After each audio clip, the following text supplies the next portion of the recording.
And Kevin Flaherty joins us. Kevin, did you hear the evidence on the Molly Miller search at Grand Canyon and when Baylor was trying to find a coach? I did hear the segment right before this, which I think was the first time that I became, I guess, conversant in all of this. But as somebody who I have to say, I feel for Paul a little bit. As somebody who, when I was 10 years old, my mom made cashew chicken, and I didn't like it. Oh, I was being polite, and I said, Mom, this was really great. And 30 years later, I'm still eating cashew chicken. So, sometimes you just got to swallow it. I'll tell you. So Kevin, the thing is, I don't mind the basketball. Yeah. The thing is, like, covering the games night in and night out. And Baylor was so much better than 90% of the teams they would play. 98. I mean, yeah, 98% of the teams they would play, that by halftime, I'm just waiting out this blowout. When I would go to the men's games, that was never happening. Like, they were, it's the Big 12 basketball, it's back and forth. So, like, 1 out of every 20 games you cover is UConn or Texas when they were like all that, and then or Oklahoma. And then you get these, like, most of these games that are like, all right, well, Brittany Griner just scored her 35th point. Like, let's move on. And I have to sit there for an hour and a half after to listen to a coach that is going to bother me. Like, that was my thing. And so it's probably not fair to Nikki Collin that I haven't gone back, but I had so much trauma that I've just decided to, like, back off of it. More painful, a VTEX gut pack on an empty stomach. Yeah. Or a press conference with Kim Mulkey. Oh, Kim Mulkey. Like, it just now. But I love VTEX. I'm not insulting VTEX. Yeah. I'm just saying it's just something in there before you hit the gut. It's a hearty meal. It's a hearty meal. It is. Yeah. Although Julie and I we got into a scuffle there for a while. I saw her recently. She asked me how you were. No, she did not. Did. You are lying. I did. Yeah. Well, Jace, no. Her husband. Her husband. He was nice. Yeah, he is. They're both nice. Oh my God. Yeah. All right. So Kevin, the tournament's released. There was the immediate. Like, I honestly thought that North Carolina and Texas, one of the two might get in just because. And because of the way things are in sports these days, did either one of them, in your opinion, deserve to get in? I honestly thought Texas might have had a worse case than North Carolina. The big thing against North Carolina, obviously, was that glaring statistic that everybody's going to point to, and that's one win against a quad one team. And if you look at the NCAA tournament the way that we look at the college football playoff, people have shown with the playoff that they want a team that has shown an ability to beat a top team, right? You can lose to a bad team, but you have to show on the top end that you can compete with a higher end team. And North Carolina didn't show that, and certainly didn't show that to the extent that a team like West Virginia did. West Virginia was a team that, everybody had them in. I thought West Virginia deserved to be in, and I thought West Virginia just pretty plain got hosed last night. Kevin, the overall strength of the Big 12 this year wasn't probably what they wanted, but it was the first year. And look, Arizona State's in flux, and Utah was in flux. Oklahoma State just has a new coach. So there's 3 teams there that, like, just really weren't going to contend. And Kansas State wound up being this gigantic disappointment early on. Oh, yeah. So they were kind of screwed at the beginning. But do you think that they got a little bit left behind because of the fawning over the SEC this year? Yeah, I think there was some of that. I think Kansas and Baylor failing to live up to expectations as well. Not that they had poor seasons, but just with where they were projected heading into the year. I think early on you felt like, well, hey, Kansas beat Duke on a neutral court. This is going to be a really good Kansas team. They were preseason number 1, and they wind up being a 7 seed. And so fairly or unfairly, I think it's a lot like the Big 12 when Texas and Oklahoma were down, right? Like, there were some fantastic years in there from a football standpoint when maybe the best teams in the league were TCU and Baylor. But the league was looked at differently because maybe Oklahoma wasn't as good that year. Maybe Texas wasn't as good. And so from a national perspective, people tended to look at it that way. I think when Kansas is down, fairly or unfairly. And when Baylor is down, with Baylor winning that 21 national title and being so good for so long as well, then people are going to look at the Big 12 and say, it's not really what we thought it was. When you still had Houston being a 1 seed, BYU was as good as any team in the country, probably at the end of the year. Texas Tech's a team that I think has a fantastic chance to reach the Final Four. The other thing I think is Iowa State kind of falling off the way that it did in the middle of the season. There wasn't really a second team that you circled and put exclamation points next to Houston. And so I do think that part of it was the SEC thing that you're talking about. Because, I mean, you're talking about teams like Oklahoma that just had awful conference records and made it not just into the tournament, but appear to not really have been that much on the bubble. And then you had teams in the Big 12 that maybe got overlooked a little bit because some of those teams that maybe were expected to be up near the top didn't wind up being up there. Wasn't there a time, and oh God, that sounded like I'm an old man. Wasn't there a time, Kevin, where you needed to be 500 in the conference to make the tournament?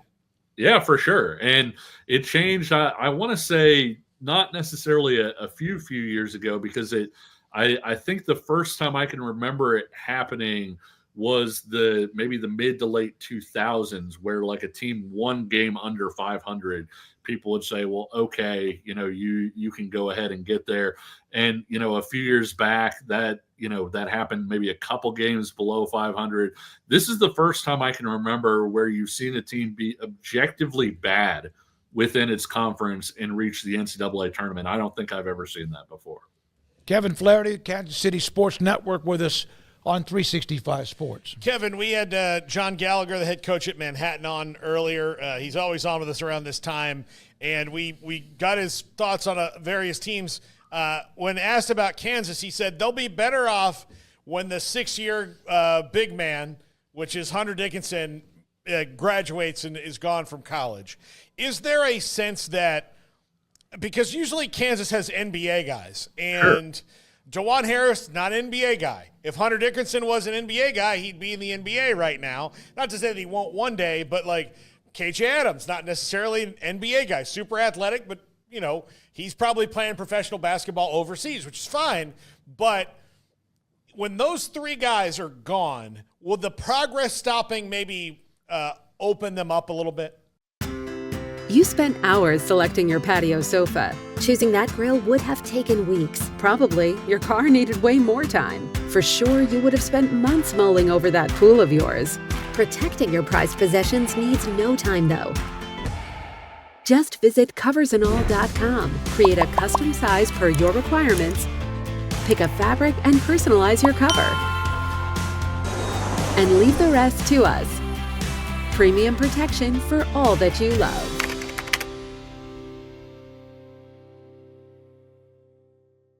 Yeah, I think it might. And I think that they won't have the preseason expectations, but they may wind up having a better result next year when you have Darren Peterson coming in, when you have Flory Badunga coming back, a guy that's considered kind of an NBA first-round pick when he decides to go, based more on the potential now than what he's done on the court. But I do think that things will open up a little bit. I think one of the other things about this Kansas team is they've been so inconsistent. And some people will call it effort. I call it focus, because I don't know that it's necessarily, hey, you're not trying hard, but when you're not closing out on a shooter because you're just not seeing it or you're not reading it correctly, I think the focus kind of wanes a little bit. And I think that Bill Self would have liked to probably turn this team over to guys like AJ Storr getting more minutes, having Rylan Griffin make a jump that maybe he didn't get a chance to make.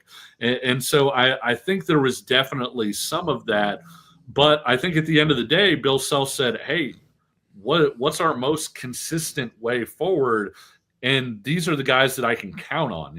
Hunter Dickinson, the effort level with Hunter Dickinson, the focus level has been significantly better since Kansas's brutal trip to Utah, where they lost at Utah and then got absolutely run by BYU. He's been playing like an All-American of late. DeJuan Harris is a guy that he feels like he can trust. He's going to be there every game. KJ Adams is a guy that he can trust. He can be there every game. And so I think to some extent you traded in ceiling to try and find a team that can be more consistently there.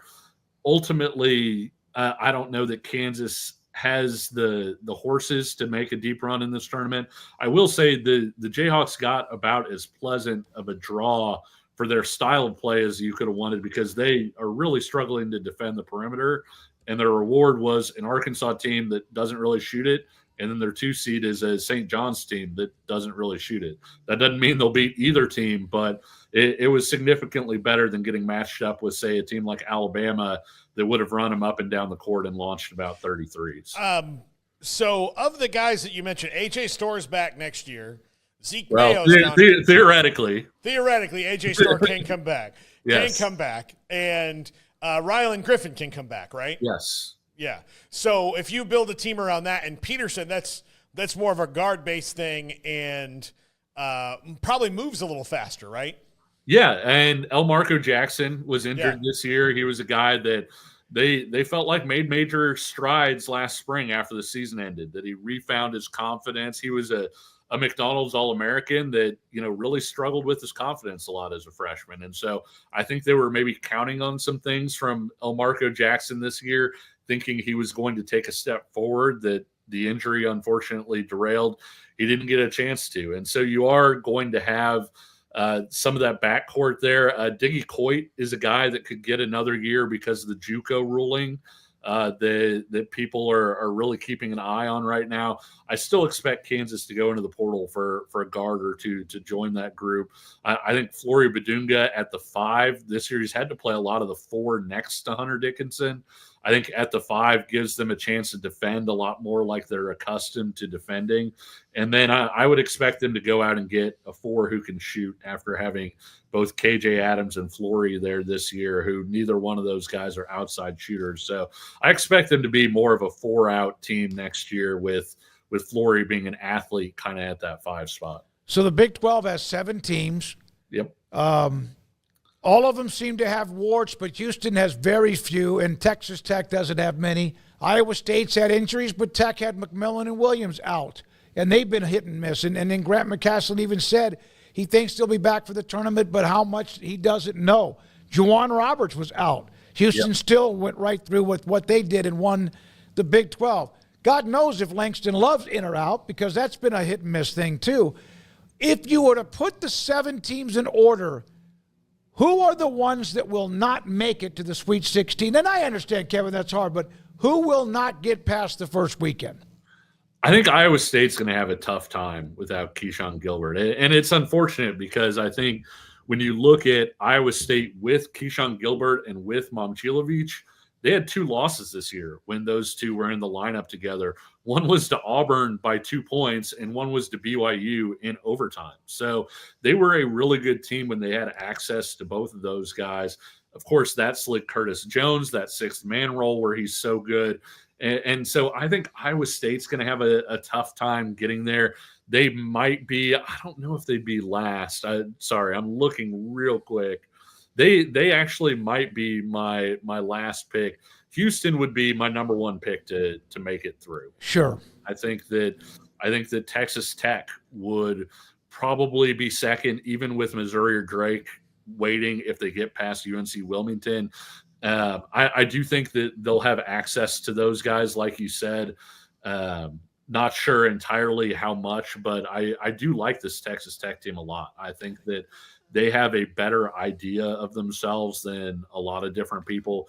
Baylor would be near the bottom of the list just because of who you're facing in the second round. And, no, you're right. Yeah, it's Duke, right? If they win, yeah. And so I do like Baylor against Mississippi State. This is kind of a weird Chris Jans team, in that Jans teams a lot of times are great defensively, but they pretty much punt the ball at the rim offensively. There's not a lot of strategy there. And this year's team is maybe a little bit more efficient offensively, not as great defensively. I think Baylor can get by Mississippi State. I think ultimately, though, Duke is probably a little bit too complete of a team for Baylor to get by. The one thing that does intrigue me there is I think the weak spot of Duke, if it has a weak spot, is that backcourt. And I think that Baylor has a chance, if you've got Langston Love, if you've got all your pieces, to be the better backcourt in that game. Now, that doesn't mean that stops Cooper Flagg from getting 30 points if he's good to go and all of those different things.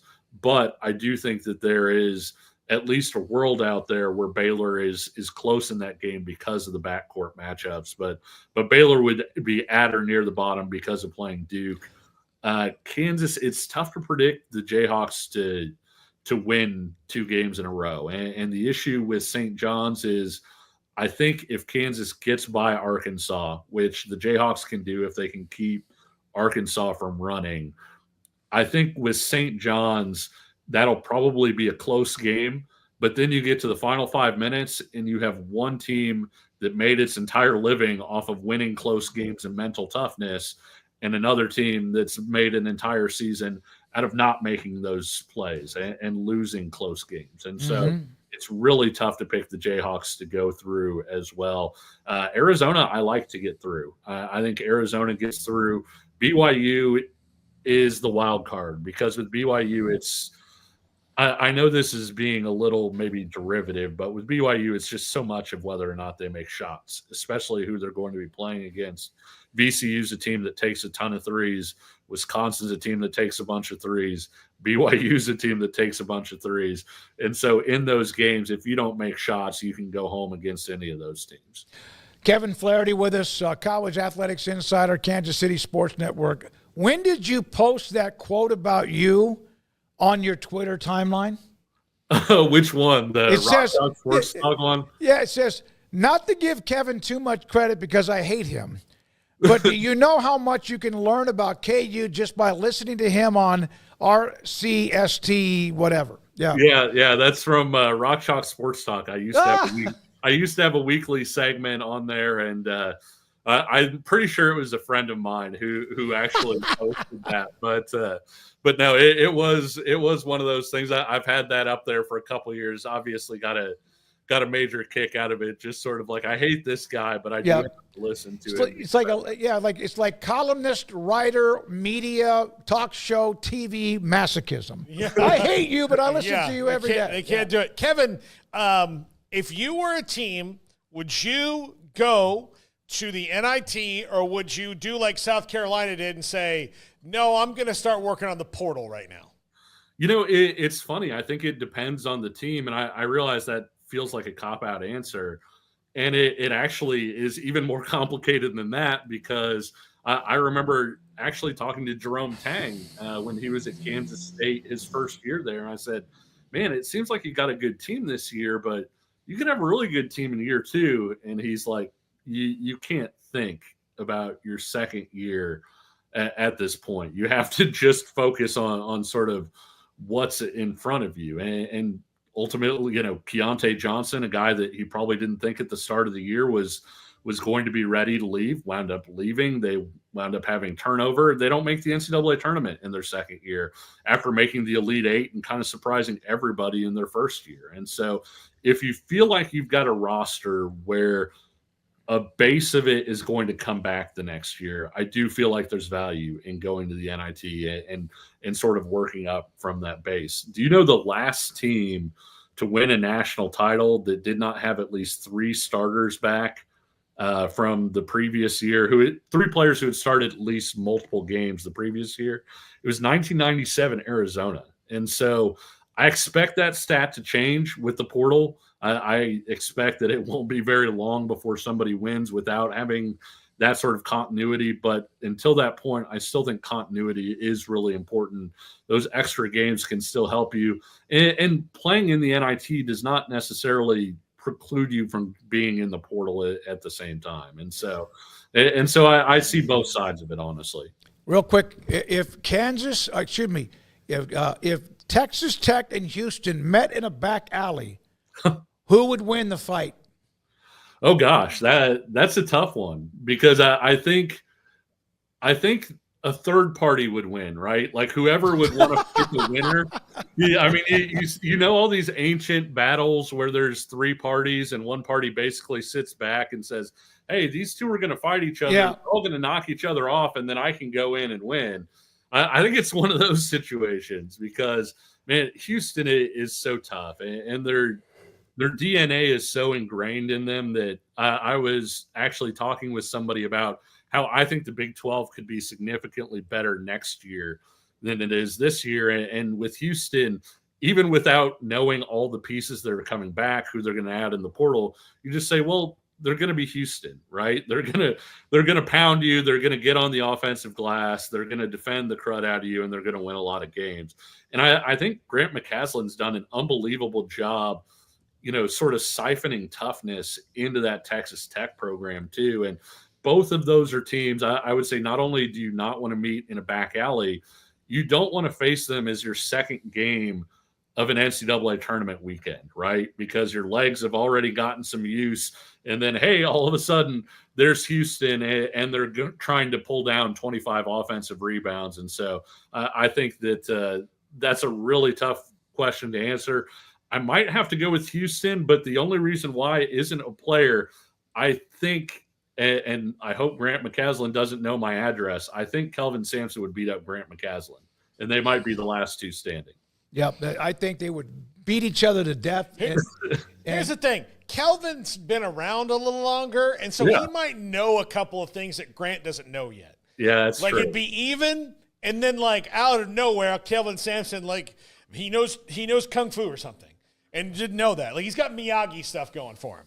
I'm sure you saw the quote from Kelvin Sampson about Uzan when he came in and said he was off his Charmin and everything. And I'm just sitting here thinking I've seen Porter Mosier practice. I've watched him at Loyola Chicago, watched him at Oklahoma. He doesn't run a soft program. And so I'm not saying that Uzan was the toughest guy the second he showed up, but kind of tells you there's a little bit of a difference in expectation there, even going from Porter Mosier, who is kind of a hard-nosed coach, and they get after you and defend it and all the different things that they do there, and then going to Houston, it's another step up. It's wild.